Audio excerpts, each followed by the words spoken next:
सविस्तर आढावा। बुलेटिनच्या सुरुवातीला बातमी आहे धनंजय मुंडे यांच्या संदर्भातली।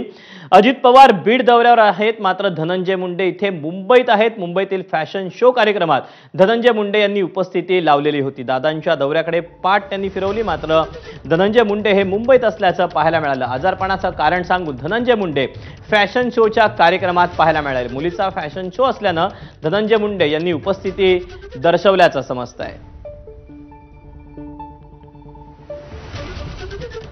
आपण याबद्दलचे अपडेट जाणून घेऊयात। निलेश बुधावले आपल्या सोबत आहे। निलेश, एकीकडे दादा बीडमध्ये तर मुंडे मुंबईमध्ये आहेत। आजारपणाचं कारण देत त्यांनी तिथे अनुपस्थिती दर्शवलेली होती। अजितदादांनी देखील सांगितलेलं होतं, परंतु आता ते फॅशन शो मध्ये पाहायला मिळतात। काय नेमका सगळ्याचा अर्थ काढायचा, काय नेमकं सध्या चित्र आहे या अनुषंगानं? दीपक, आज सकाळपासूनच धनंजय मुंडे कुठं आहेत या संदर्भातला प्रश्न उपस्थित होत होता। त्यावेळेस धनंजय मुंडेंच्या कार्यालयाच्या वतीने ट्विट करण्यात आलं होतं आणि धनंजय मुंडे आजारी असून तातडीनं मुंबईला काल रात्रीच आलेले आहेत अशा पद्धतीची माहिती देण्यात आली होती। आणि हीच माहिती पुन्हा माध्यमांशी बोलताना अजित पवार यांना देखील दिली होती आणि त्यानंतर मुंबईत धनंजय मुंडे नेमके कुठे आहेत या संदर्भातल्या चर्चा सुरू होत्या। आता जी माहिती मिळते त्यानुसार काल रात्री उशिरा म्हणजेच मंगळवारी रात्री उशिरा गेटवे ऑफ इंडिया इथं त्यांची थोरली मुलगी वैष्णवी मुंडे हिचा एक फॅशन शोचा कार्यक्रम होता आणि त्या कार्यक्रमाला धनंजय मुंडे आणि त्यांच्या पत्नी राजेश्री मुंडे या दोघांनाही हजेरी लावली होती आणि या कार्यक्रमाला हे उपस्थित असल्यामुळे पुन्हा एकदा धनंजय मुंडे यांना खोटी माहिती तर दिली नाही ना अशा पद्धतीची आता चर्चा सुरू झालेली आहे। सध्या आजारी असल्यामुळे धनंजय मुंडे जास्तीत जास्त मुंबईमध्ये असल्याचं पाहायला मिळतात, मात्र काही दिवसांपासून ते गावी होते आणि काल रात्री तातडीनं ते मुंबईला आल्याचं पाहायला मिळालं होतं आणि त्यानंतर आता ही बाब समोर आली आहे। दीपक, निलेश, या सगळ्याबाबत धनंजय मुंडे यांच्या कार्यालयाकडून किंवा स्वतः त्यांच्याकडून काही माहिती देण्यात आलेली आहे का? याबद्दल तू काही संपर्क केलेला आहेस का? या संपूर्ण प्रकरणी माहिती घेण्याचा प्रयत्न केला, त्यावेळेस त्यांच्याकडून या विषयावर बोलणं टाळण्यात आलंय। मात्र सुरुवातीला ज्यावेळेस धनंजय मुंडे कुठं आहेत हा प्रश्न विचारण्यात आला होता त्यावेळेस आजारी असल्यामुळे ते मुंबईमध्ये दाखल झालेले आहेत अशा पद्धतीची माहिती देण्यात आली होती आणि आम्ही ट्विटरच्या माध्यमातून जी काही माहिती शेअर केली हीच आमची अधिकृत माहिती असं देखील स्पष्टपणे त्यांच्या वतीनं सांगण्यात आलं होतं।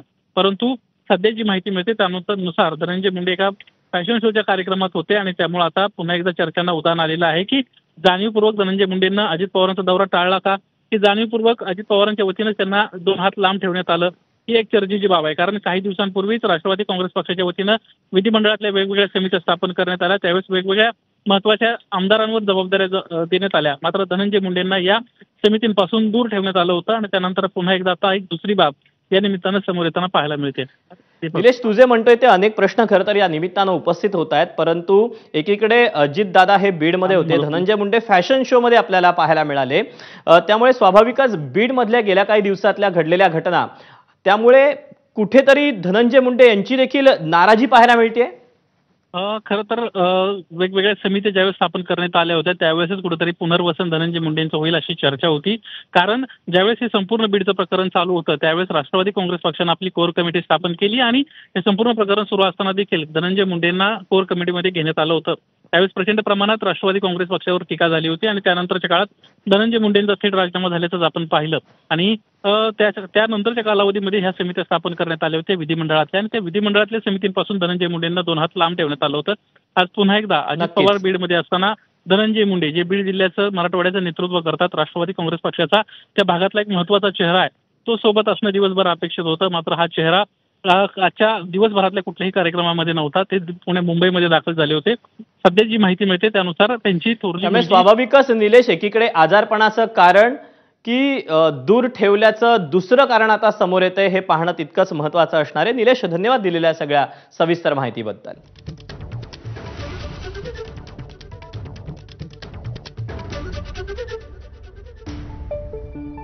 तेव्हा प्रकृतीचं कारण देत अजित पवारांच्या दौऱ्यामध्ये धनंजय मुंडे अनुपस्थित होते, परंतु दुसरीकडे मात्र त्यांच्या मुलीचा फॅशन शो असल्यामुळे धनंजय मुंडे हे मात्र मुंबईमध्ये उपस्थित असल्याचं आपल्याला या कार्यक्रमामध्ये पाहायला मिळालेलं होतं। मुलीच्या फॅशन शोसाठी धनंजय मुंडे यांनी उपस्थिती दर्शवलेली होती। बीडमध्ये गेल्या काही काळामध्ये सातत्यानं घटना घडत आहेत आणि त्यामुळे विरोधकांनी देखील या सगळीकडे त्यांचा जो रोख होता तो धनंजय मुंडेंकडे वळवलेला होता। किंबहुना अगदी कालपर्यंत आजपर्यंत देखील धनंजय मुंडे यांच्यावर टीका केली जात होती आणि अशातच आता अजित पवार बीडमध्ये असताना धनंजय मुंडेंच्या अनुपस्थितीची चर्चा रंगलेली असताना धनंजय मुंडे मात्र आपल्याला फॅशन शो मध्ये पाहायला मिळाले।